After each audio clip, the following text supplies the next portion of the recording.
Halo praktikan PT3, selamat datang di video praktikum modul 3. Pada modul 3 kali ini, kita akan merancang fasilitas pabrik yaitu perencanaan fasilitas gudang, lantai produksi, dan fasilitas pendukung. Modul 3 ini sistemnya seperti workbook, jadi selama menonton video ini, kalian bisa mencoba untuk mengerjakan bagian yang kosong di modul. Oke, kita akan langsung masuk untuk ke materinya, di mana studi kasus yang digunakan tetap sama yaitu pada CV beban berat. Pertama, kita akan melakukan perencanaan gudang. Kita ada dua gudang, yaitu gudang barang jadi dan gudang bahan baku. Kita ke gudang bahan baku terlebih dahulu. Bisa dilihat pada modul masing-masing bahwa terdapat 9 bahan baku yang dibeli untuk proses produksinya. Di sini ada dua contoh bahan baku, yaitu zipper utama dan zipper kantong. Terdapat dimensinya dan jumlah item yang dibutuhkan. Jumlah item yang dibutuhkan ini didapatkan dari POH atau porel. Maksudnya adalah nilai yang paling besar di antara dua itu yang menjadi jumlah item yang dibutuhkan.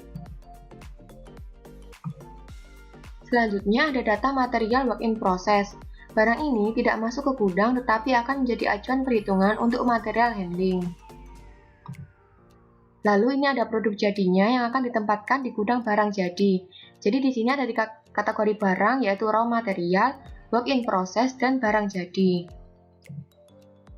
Kemudian, setelah tahu material yang akan disimpan, kita akan menentukan fasilitas yang digunakan. Dalam studi kasus ini, contohnya menggunakan box kardus. Untuk contoh di sini, kita akan menghitung penyimpanan pada material kantong depan. Dimensi dari kantong depan sendiri adalah 20 x 1 x 16. Dan untuk dimensi box kardusnya, 50 x 50 x 50. Untuk perhitungan yang pertama, yaitu lebar fasilitas dibagi lebar bahan baku, atau sama dengan 50 dibagi 1 didapatkan 50 baris. Berarti ada 50 baris kantong di selebar kardus. Untuk panjangnya kita bagi juga, yaitu panjang fasilitas dibagi panjang bahan baku, atau sama dengan 50 dibagi 20 cm, didapatkan 2 kolom. Nah, tetapi masih ada sisa 10 cm. Sisa 10 cm ini juga akan diisi, di mana sisa panjang dibagi lebar bahan baku atau 10 dibagi 1 berarti ada 10 baris. Lebarnya juga dihitung, 50 dibagi 20 ada 2 kolom. Jadi di sisa yang tadi 10 cm itu bisa muat 20 unit lagi. Untuk total dalam satu tingkat, tadi normalnya ada 50 kali 2 didapatkan 100, ditambah dari sisa 10 cm tadi ditambah 20 menjadi 120 unit. Sedangkan, untuk mengetahui berapa tingkat bahan baku di dalam satu fasilitas, diambil dari tinggi fasilitas dibagi tinggi bahan baku, atau sama dengan 50 dibagi 16 didapatkan 3 tingkat. Jadi ada 3 tumpukan ke atas. Total 3 tumpukan dikali 120 dalam satu tumpukan ada 360 unit bahan baku. Selain dari dimensi, kita juga melihat untuk beban kapasitas. Dari jumlah tadi 360 unit dikali berat satu materialnya 60 gram, totalnya menjadi 21,6 kg. Berarti masih visible karena kapasitas berat dari kardus sendiri itu 25 kg.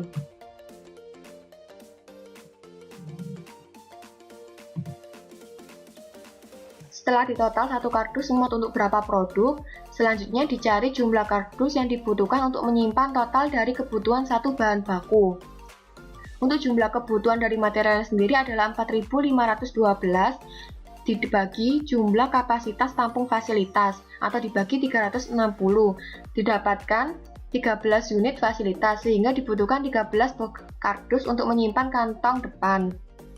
Nah, untuk kantong depan ini sudah selesai. Tetapi, seperti yang telah dijelaskan sebelumnya, terdapat beberapa bahan baku yang akan disimpan. Namun kali ini kita hanya menghitung kebutuhan untuk kantong depan saja. Kalian bisa mencoba perhitungan bahan baku yang lain sesuai yang ada di modul. Jika sudah di gudang bahan baku, kita akan melanjutkan di gudang barang jadi. Di sini, fasilitas yang digunakan yaitu rak. Untuk rak barang jadi, prinsip menghitungnya sama seperti di gudang bahan baku. Di sini yang kita hitung pertama untuk tas ransel. Hasilnya yaitu didapatkan jumlah tas per alas rak yaitu 280 tas ransel. Dikarenakan kebutuhan tas ransel yang disimpan yaitu 461 unit, sehingga dibutuhkan 2 alas rak. Nah, ini untuk tas lempang sama seperti tas ransel didapatkan satu alas rak yaitu 792 tas. Tetapi untuk tas lempang sendiri yang disimpan hanya 308, sehingga yang dibutuhkan satu alas rak. Untuk kesimpulannya, total rak yang dibutuhkan yaitu 1 unit rak. Selanjutnya, kita masuk ke perencanaan aliran. Langkah pertama adalah menentukan tipe layout. Pada studi kasus ini adalah proses layout. Nah, untuk menggambarkan aliran tiap workstation, dibantu dengan menggunakan string diagram. Cara membuatnya, dipetakan aliran keluar masuknya, dan disusun sedemikian rupa agar tidak ada garis yang saling tumpang tindih. Harapannya nanti di workstation, aliran transportasinya tidak bertabrakan. Di sini sudah ada alur produksi tanpa string diagram. Jika sudah dibuat, nanti hasilnya akan seperti ini. Pada gambar yang di kanan ini, bisa dilihat alirannya tidak bertabrakan. Untuk selanjutnya, yaitu mengidentifikasi proses operasi dari kedua produk. Seperti pada tabel yang ada di kanan ini, ada 7 operasi, dan juga ada predecesornya. Kemudian, di sini kita akan membuat precedence diagram. Sebelum itu, precedence diagram adalah metode penyusunan jadwal diagram jaringan yang menggunakan kotak, disebut sebagai node, untuk mewakili kegiatan dan menghubungkan mereka dengan panah yang menunjukkan dependensi. Nah, nanti precedence diagram yang akan dibuat hasilnya akan seperti ini. Ini masih sederhana karena perbedaan dari produk satu dan produk lainnya hanya nge-skip satu proses produksi. Selanjutnya, ini merupakan informasi jumlah mesin yang tersedia dan juga waktu setup di setiap workstation. Selesai dari perencanaan aliran, kita masuk ke sistem material handling. Pergerakan material handling di studi kasus ini dibagi jadi 3, yaitu gudang bahan baku ke lantai produksi, kemudian antar workstation, dan dari lantai produksi ke gudang barang jadi. Ada 3 jenis material handling yang digunakan di sini, yaitu hand truck, mobile bin chart, dan side box truck. Ini merupakan mobil bin chart di mana untuk beban maksimumnya 30 kg dan dimensinya 40 x 50 x 10 cm. Oke, teman-teman, kita lanjutin ya. Jadi, fasilitas selanjutnya yang kita pakai adalah hand truck.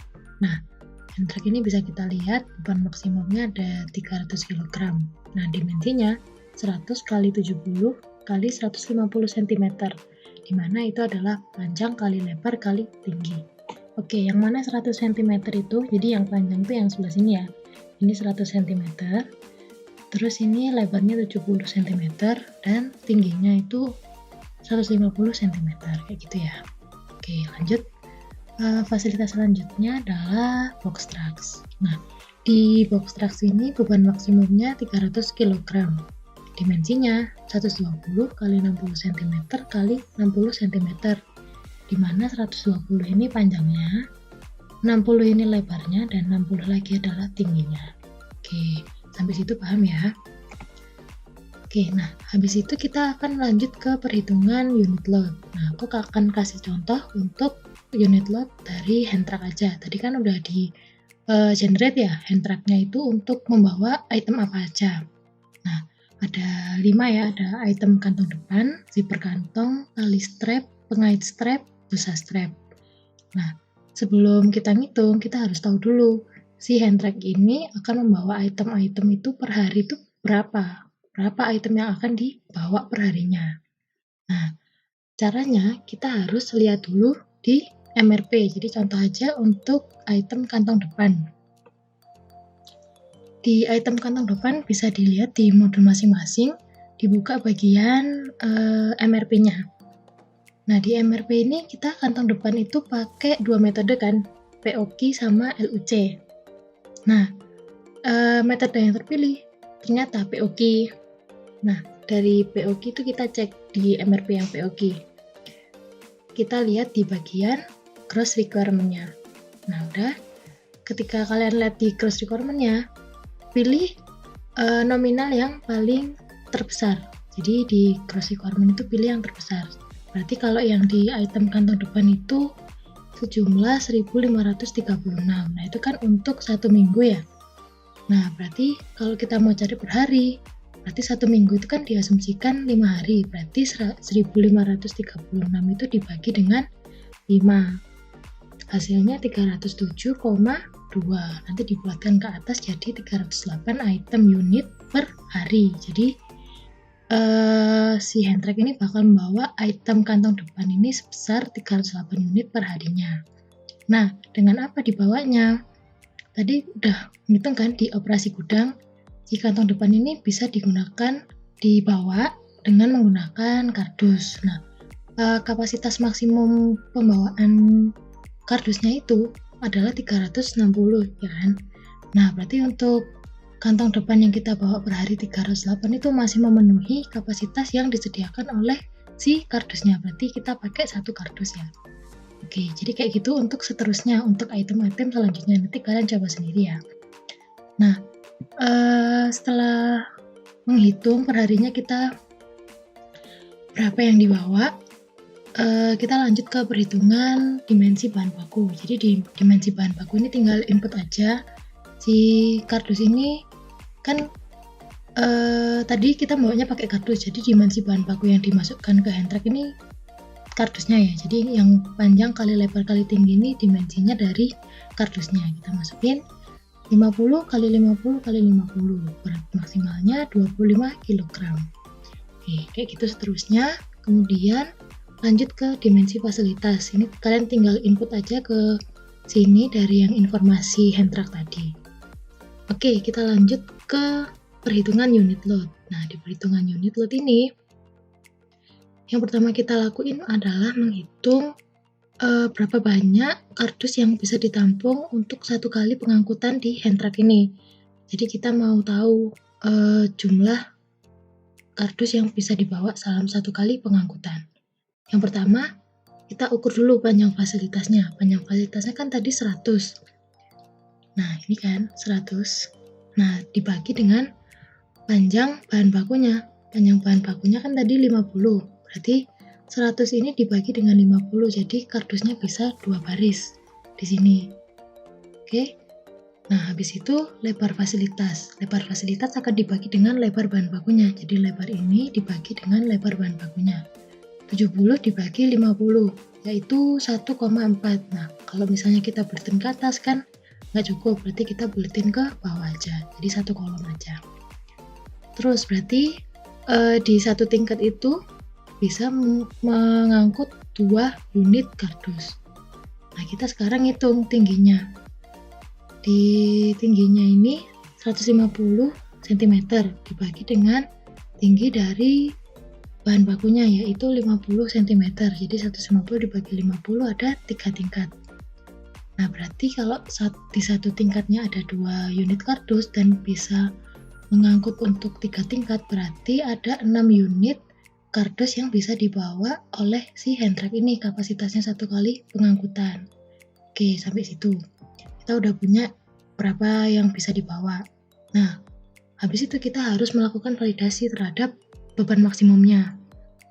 Nah, di sini kan ada perhitungan untuk jumlah unit yang bisa dibawa dikali dengan berat per unit. Jumlah unit yang bisa dibawa ini sebesar 6 unit kan. Kemudian dikalikan dengan berat maksimum dari per unitnya. Beratnya kan maksimumnya 1 kardus itu 25 kg. Jadi asumsinya kita pakai yang paling maksimal ya. Jadi 6 dikalikan 25, hasilnya 150 kg.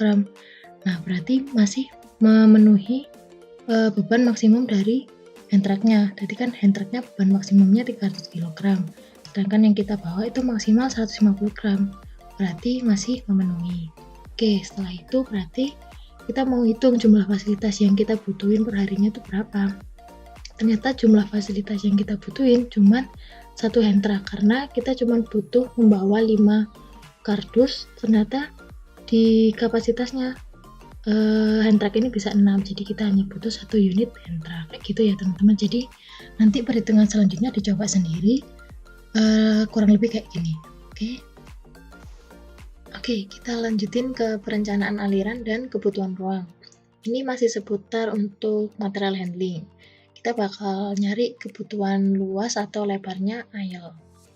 Nah, aisle itu apa sih? Jadi aisle itu semacam lebar gang yang dibutuhkan untuk pergerakan dari material handling kita. Nah, untuk ukuran aisle sendiri, lebarnya itu sudah ada ketentuannya, bisa dilihat di tabel sebelah kiri ini. Di modul kalian masing-masing itu juga udah ada, jadi tinggal dilihat aja. Nah, gimana sih cara pakainya? Jadi kita akan sesuaikan dengan material handling yang kita punya. Contoh di modul ini, kita punya 3 material handling, mobile bin chart, hand truck, half set, box truck. Nah, 3-tiganya ini akan masuk pada kategori manual platform truck. Nah, kayak gitu. Jadi nanti aisle-nya akan dimasukkan sebesar 5. Nah, kayak gini. Jadi sesuaikan material handling yang kalian pakai dengan tipe offload-nya yang ada di tabel ini. Jadi misalnya kalian nanti pakai forklift, berarti sesuaikan lagi forklift kalian itu tipe yang 1 ton, 2 ton, atau 3 ton. Jadi nanti akan beda-beda lebar aisle-nya sendiri. Oke.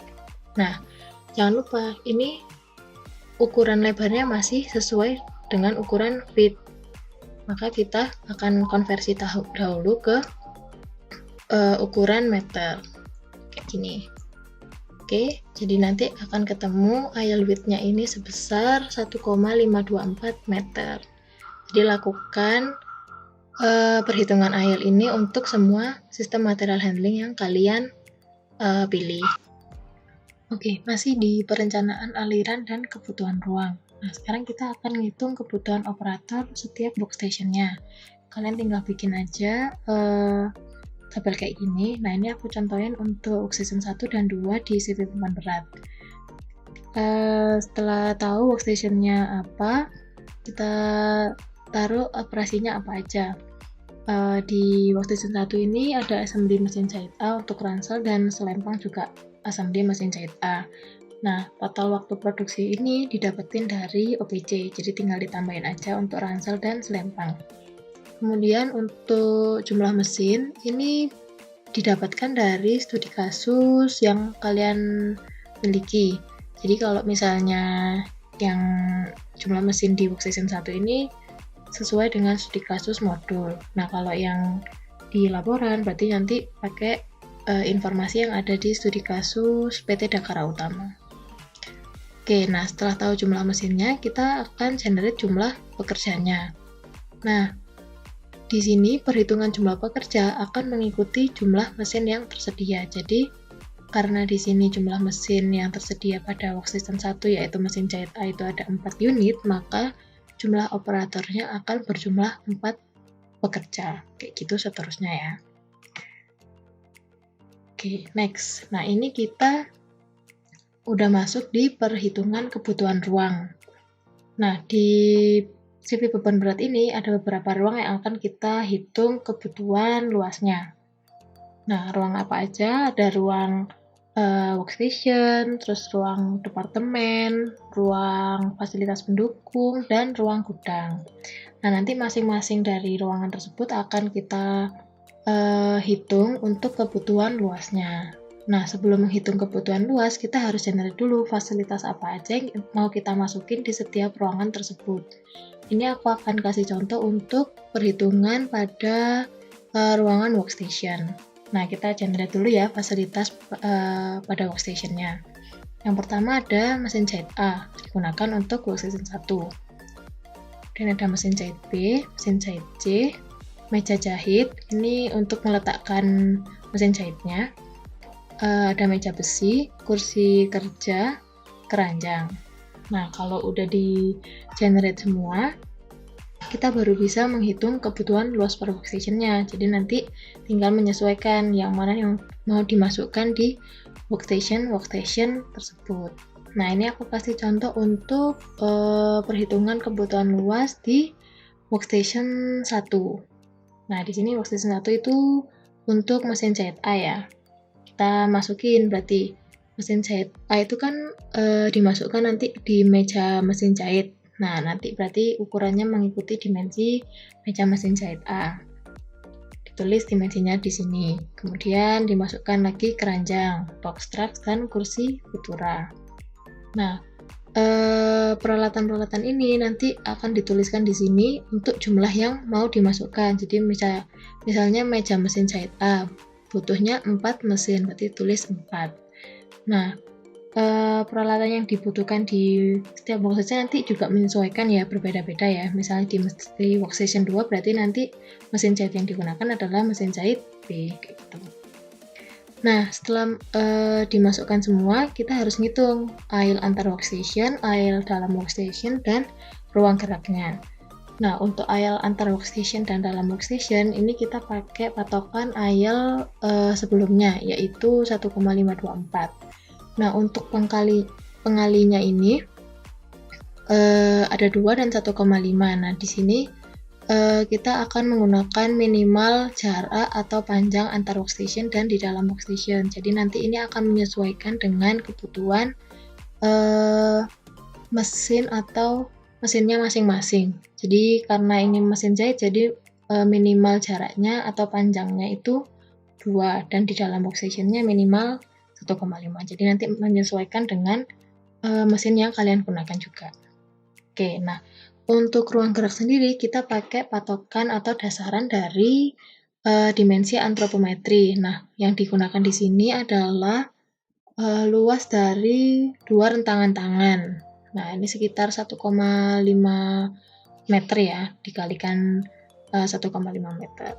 Nah, setelah dapat dimensinya semuanya, kita hitung sesuai kebutuhannya. Jadi, misalnya ini kan dimensinya untuk 1 meja mesin jahit.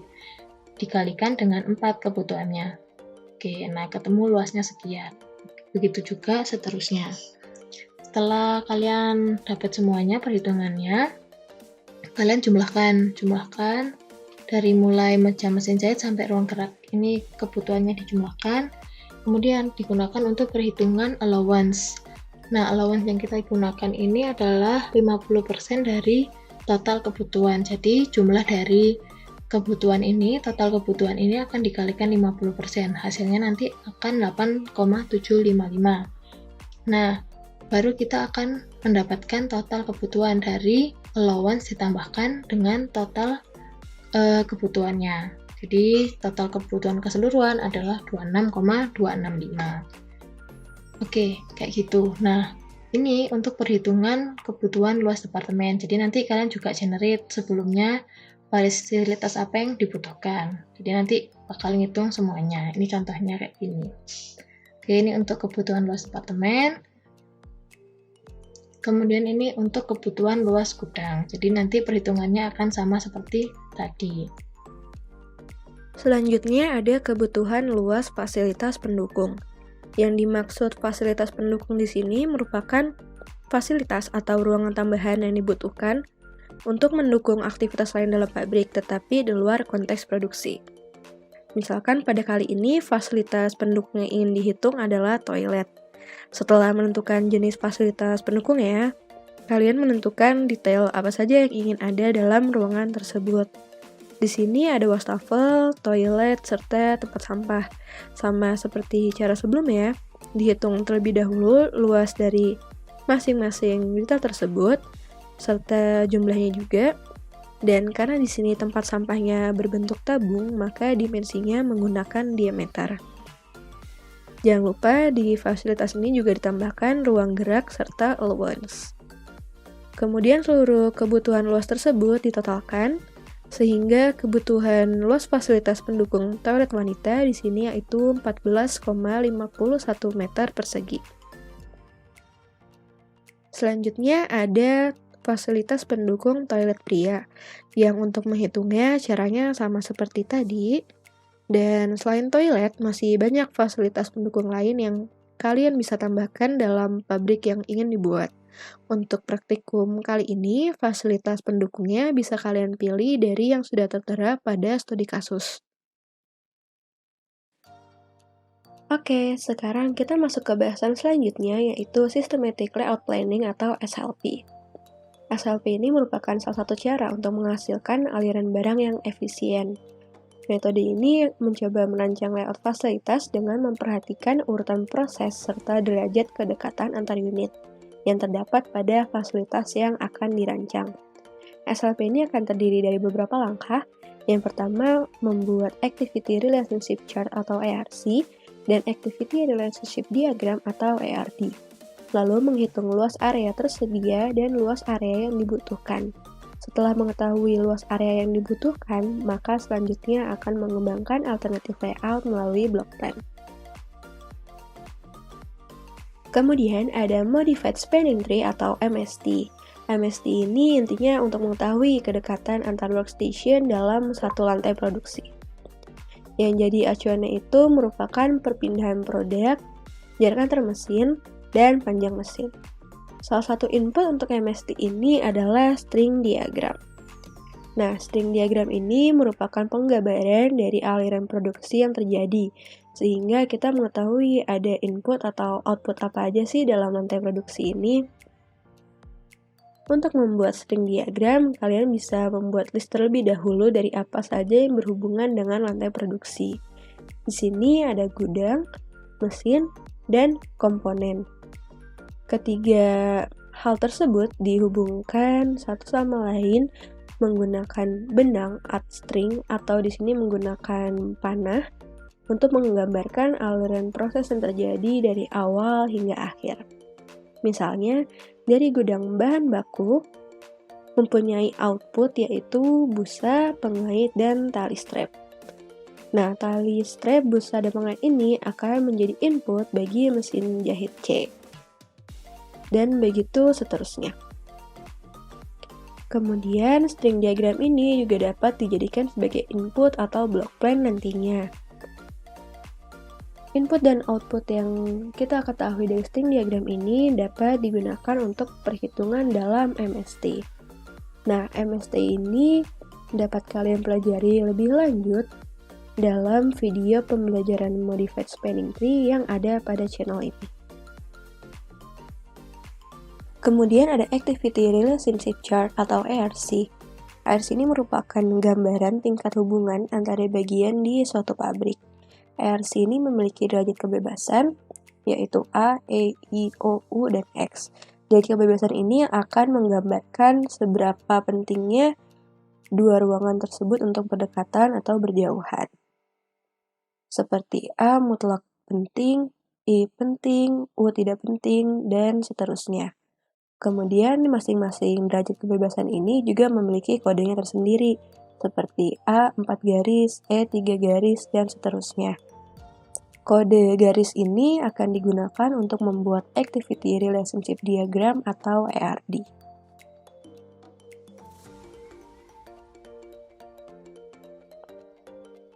Kemudian di tabel sebelah kanan, kalian harus membuat alasan-alasan dasar yang akan menjadi dasaran untuk memilih derajat kebebasan tersebut.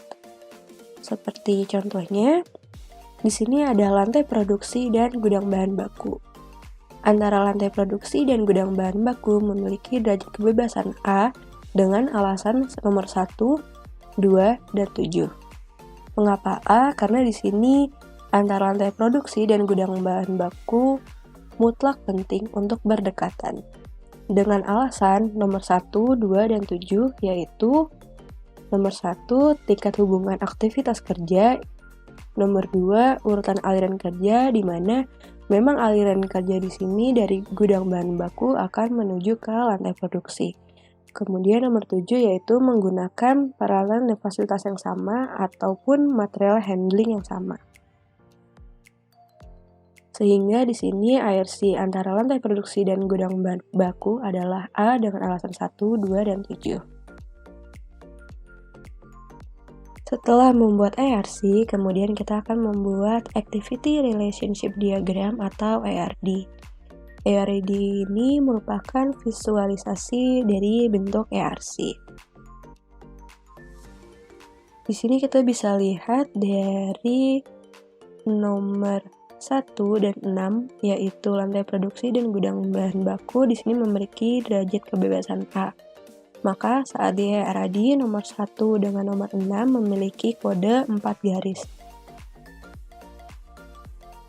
Selanjutnya ada Modifying Consideration. Modifying Consideration ini merupakan pertimbangan-pertimbangan dalam melakukan perencanaan yang didapatkan dari nilai-nilai yang dihasilkan. sehingga akan memunculkan alternatif-alternatif. Misalnya, letak gudang bahan baku harus berdekatan dengan lantai produksi agar mempermudah aliran material bahan baku menuju proses pertama pada lantai produksi. Kemudian ada practical limitation, yaitu ketentuan awal dari perancangan ruangan dan fasilitas. Dalam melakukan pengembangan desain alternatif layout dibutuhkan adanya batasan-batasan. Seperti daya listrik pada perusahaan hanya mampu memenuhi mesin yang tersedia, maka tidak bisa melebihi jumlah mesin yang ada. Selanjutnya ada alternatif layout, yaitu menggunakan software block plan. Untuk mempelajari software block plan lebih dalam, kalian bisa melihat video pembelajaran block plan yang sudah terupload pada channel ini. Sekian dari video pembelajaran modul 3 yaitu perencanaan tata letak fasilitas. Jika masih ada hal yang ingin tanyakan, silakan menghubungi asisten modul 3 masing-masing kelompok. Terima kasih dan sampai jumpa lagi.